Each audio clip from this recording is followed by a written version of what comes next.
আবার কপাল পড়ল এসএসসি পরীক্ষার্থীদের। এসএসসি পরীক্ষার্থীদের পেছনে দুঃখ যেন লেগেই আছে। গেল 29শে জুন থেকে এসএসসি পরীক্ষা অনেক আলোচনা সমালোচনার মধ্যে শুরু হয়েছিল। এর কারণ হচ্ছে দীর্ঘমেয়াদী বৃষ্টির। এবারের এইচএসসি পরীক্ষা দিল বৃষ্টির মৌসুমে।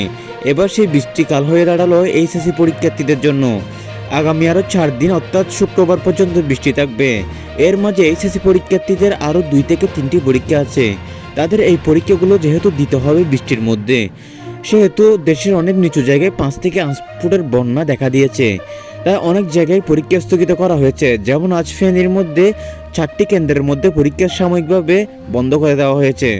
কোনো কারণে যদি অতিরিক্ত বৃষ্টির কারণে বন্যা দেখা দেয়, তাহলে শিক্ষা মন্ত্রণালয় থেকে জানিয়ে দিয়েছিল বোর্ড পর্যায়ে পরীক্ষা স্থগিত করা হবে। সব মিলিয়ে কপাল পড়ল 2024 সালের এইচএসসি পরীক্ষার্থীদের। তাদের এখন ঠাঁই কোথায় হবে? এত বন্যার মধ্যে অনেক এসএসসি পরীক্ষার্থীদের পরীক্ষা দিতে হচ্ছে। দেশ বিদেশের সব নিউজ পেতে চ্যানেলটি সাবস্ক্রাইব করুন।